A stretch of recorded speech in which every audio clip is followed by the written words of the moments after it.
रिया हमेशा से ट्रैवल करना पसंद करती थी। उसे नए शहर, पहाड़, जंगल सब कुछ अट्रैक्ट करता था। इस बार उसने अपने बॉयफ्रेंड अश्विन के साथ एक हिल स्टेशन पे जाने का प्लान बनाया। रिया ने अश्विन से कहा कि इस बार कुछ अलग जगह चलते हैं। अश्विन ने रिया से बोला, ऐसी जगह चलते हैं जहाँ कम लोग जाते हो और थोड़ा एडवेंचर हो। अश्विन मुस्कुराने लगा, तो फिर धनौर घाटी कैसी रहेगी? रिया ने नाम सुना तो थोड़ी देर चुप रही। ये वही जगह है ना जहाँ के बारे में लोग कहते हैं कि वहाँ कुछ अजीब चीज़ें होती हैं? अश्विन ने हंसते हुए कहा, अरे यार, ये सब कहानियाँ होती हैं, ऐसा कुछ नहीं होता। रिया ने भी हंसकर बात टाल दी, लेकिन उसके मन में एक हल्की बेचैनी बैठ गई। वे दोनों कार से निकल पड़े। शहर से दूर जाते जाते सड़कें सुनसान होने लग गई। गूगल मैप ने अचानक काम करना बंद कर दिया। नेटवर्क चला गया होगा, रिया ने शायद ये सोचा। हाँ, लेकिन रास्ता सीधा है, चिंता मत करो। थोड़ी देर बाद घना जंगल शुरू हो गया। सड़क थोड़ी छोटी और अंधेरी हो गई। तभी अचानक कार झटके से रुक गई। रिया ने घबराते हुए पूछा कि अश्विन, क्या हुआ? अश्विन बाहर उतरा। उसने बोला, शायद टायर में कुछ फंस गया है। रिया ने खिड़की से बाहर देखा। जंगल पूरी तरह शांत था, बहुत ज़्यादा शांत, जैसे कोई आवाज़ ही नहीं थी। तभी उसने दूर पेड़ों के बीच कुछ देखा। एक लड़की सफ़ेद कपड़ों में, बाल उसके चेहरे पर बिखरे हुए। रिया की सांसें एकदम रुक गई। उसने चीख कर बोला, अश्विन, वहाँ देखो। अश्विन ने देखा, लेकिन वहाँ कुछ नहीं था। कुछ नहीं है रिया, उसने उसको ऐसे ही करके बहला दिया। शायद तुम्हें भ्रम हुआ होगा। लेकिन उसे यकीन था कि वहाँ ज़रूर कोई था। शाम तक वे घनौर घाटी में पहुँच गए। वहाँ सिर्फ एक पुराना होटल था, होटल शांति निवास। होटल का बोर्ड आधा टूटा हुआ था। अश्विन ने बोला, शायद यहीं रुकना पड़ेगा। अंदर एक बूढ़ा मैनेजर बैठा था। उसकी आंखें अजीब थी, जैसे वो उन्हें पहचानता हो। उसने अश्विन से पूछा, कमरा चाहिए? धीरे से बोला वो। अश्विन ने कहा, हाँ, और बूढ़ा मुस्कुराने लगा। कमरा मिल जाएगा, लेकिन रात को बाहर मत निकलना। रिया ने तुरंत अश्विन की तरफ देखा और पूछा कि ऐसा क्यों? बूढ़ा बस मुस्कुराया।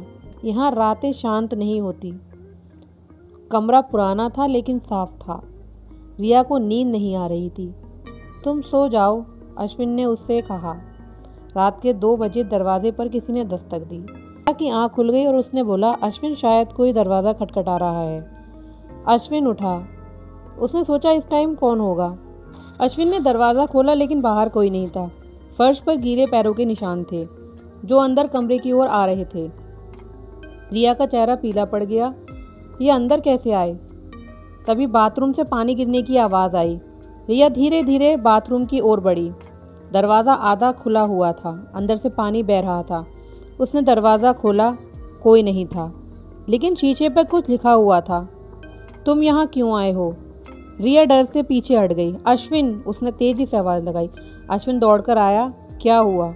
रिया ने शीशा दिखाया, लेकिन अब वहाँ कुछ नहीं था। रिया, तुम ठीक हो ना? रिया रोने लगी। मैंने देखा था। अश्विन ने उसे शांत कराया, लेकिन अब उसके चेहरे पर भी डर था।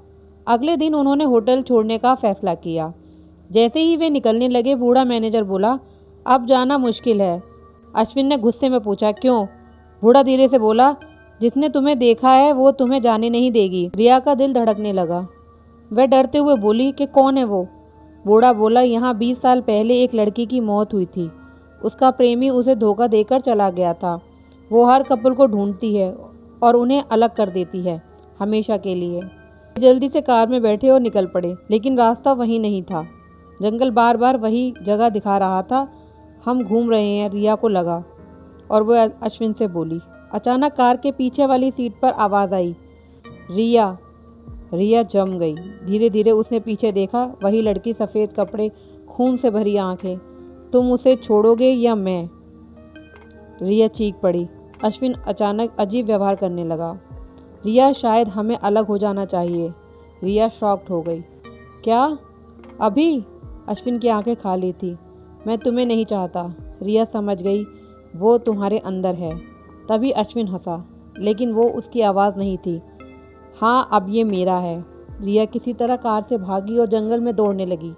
पीछे से अश्विन या वो चीज़ उसका पीछा कर रही थी। रिया, वापस आओ। रिया रोते हुए भागती रही। तभी उसे एक छोटा सा मंदिर दिखा। वो अंदर भागी। अंदर एक पुराना पुजारी बैठा था। रिया ने उसको आवाज़ लगाई, मुझे बचाओ। पुजारी ने तुरंत दरवाज़ा बंद किया। वो आ गई है। बाहर से दरवाज़ा ज़ोर ज़ोर से हिलने लगा। तुम्हें उससे अलग होना होगा, पुजारी बोला। वो तुम्हारे रिश्ते से जुड़ी है। रिया ने कांपते हुए कहा, मैं उसे छोड़ती हूँ। जैसे ही उसने ये कहा, बाहर चीख गूंज उठी। रिया अकेली थी, अश्विन गायब था। जंगल शांत था। पुलिस आई लेकिन उन्हें कुछ नहीं मिला। कुछ महीने बाद रिया अपनी ज़िंदगी में आगे बढ़ गई, लेकिन एक दिन उसे फ़ोन आया एक अनजान नंबर से। उसने फ़ोन उठाया। दूसरी तरफ से आवाज़ आई, रिया मैं अभी भी यहीं हूँ। वो अश्विन की आवाज़ थी और उसके पीछे एक लड़की हंस रही थी।